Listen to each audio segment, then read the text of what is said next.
calling all motorcycle enthusiasts and history buffs.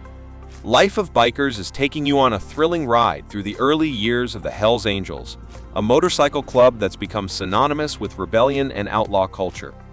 We'll crank the engines back to the 1940s and explore the origins of this infamous group, tracing their evolution from a band of post-war nomads to a club that captured the world's attention. The post-war boom and the birth of a brotherhood? The story begins in the aftermath of World War II. California, bathed in sunshine and brimming with optimism, became a magnet for returning veterans seeking adventure and camaraderie.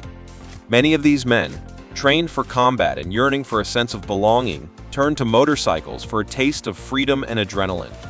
This unique confluence of factors set the stage for the birth of the Hells Angels. Founding Fathers, the birth of the Hells Angel. The exact origins of the Hells Angels are shrouded in a bit of mystery, but most accounts credit a group of World War II veterans in Fontana, California in 1948 with founding the club. One name that frequently pops up is Otto Friedli, a former bomber pilot who reportedly broke away from another motorcycle club to establish the Hells Angels. The name itself was borrowed from wartime bomber squadrons, a nod to the camaraderie and daring spirit these veterans shared. Early days, building a brotherhood. In their initial years, the Hells Angels operated as a small, nomadic motorcycle club. They were united by a love for riding, a rejection of societal norms, and a strong sense of brotherhood. Their early patches were simple, often featuring the club name and a winged skull, an early iteration of the now iconic Death Head logo. Friction on the road, clashes with law enforcement. However, the Hells Angels' free-spirited ways often brought them into conflict with law enforcement.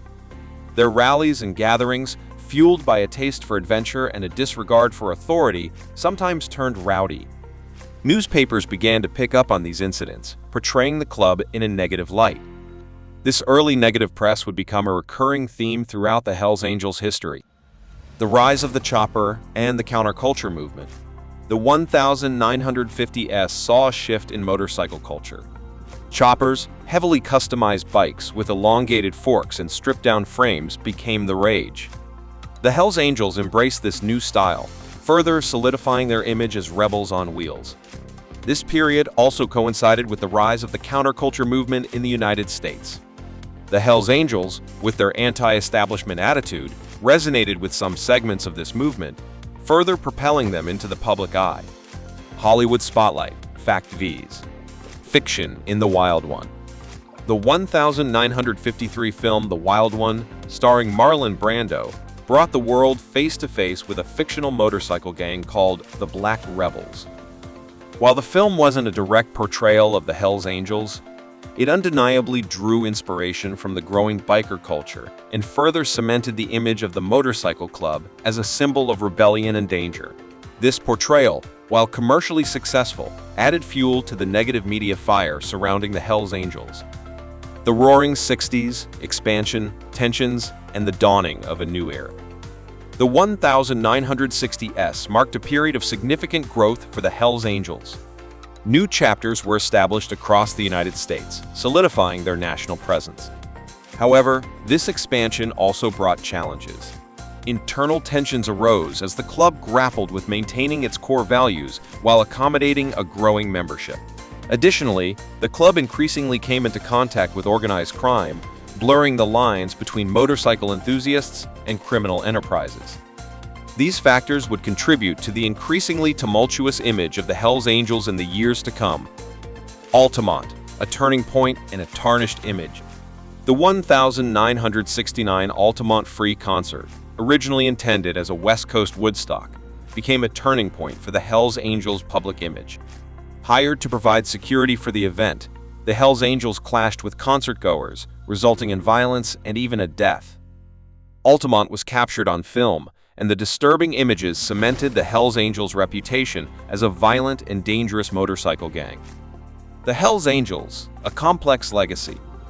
The early years of the Hells Angels were a period of formation and evolution. They emerged from a post-war yearning for freedom and camaraderie, but their path was often fraught with conflict. Their love for motorcycles and their rejection of societal norms made them stand out, but it also attracted negative attention.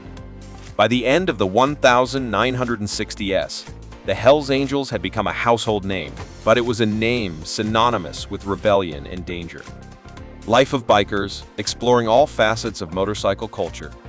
Here at Life of Bikers, we strive to present a balanced view of motorcycle culture.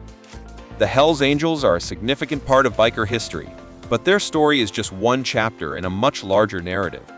We celebrate the freedom and camaraderie associated with motorcycling, but we also recognize the importance of responsible riding and respecting the law. So, what do you think? Were the Hells Angels simply a group of motorcycle enthusiasts seeking adventure, or did they deserve the negative reputation they acquired?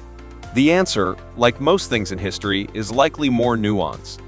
Share your thoughts and interesting facts about the Hells Angels in the comments below. Let's keep the conversation rolling and explore the rich tapestry of motorcycle culture together. Remember to subscribe to Life of Bikers for more informative and entertaining content on all things motorcycles. Until next time, ride safe. The 1950s saw a shift in motorcycle culture. Choppers, heavily customized bikes with elongated forks and stripped-down frames became the rage. The Hells Angels embraced this new style, further solidifying their image as rebels on wheels. This period also coincided with the rise of the counterculture movement in the United States. The Hells Angels, with their anti-establishment attitude, resonated with some segments of this movement. It undeniably drew inspiration from the growing biker culture and further cemented the image of the motorcycle club as a symbol of rebellion and danger. This portrayal, while commercially successful, added fuel to the negative media fire surrounding the Hells Angels. But we also recognize the importance of responsible riding and respecting the law. So, what do you think? Were the Hells Angels simply a group of motorcycle enthusiasts seeking adventure, or did they deserve the negative reputation they acquired? The answer, like most things in history, is likely more nuanced. Share your thoughts and interesting. All right, everyone, that's all we have for you today on Life of Bikers. We hope you enjoyed this ride. If you did, don't forget to hit that subscribe button and ring that notification bell so you never miss a new video. We've got tons of exciting motorcycle content coming your way, from exploring hidden gems on two wheels to diving deep into biker history and culture. Want to share your thoughts on today's topic? Head down to the comments below and let's get a conversation rolling. We love hearing from our fellow motorcycle enthusiasts. And most importantly, ride safe out there. Until next time, keep the wind in your hair and the fire in your soul. Life of Bikers, your one-stop shop for all things motorcycle culture.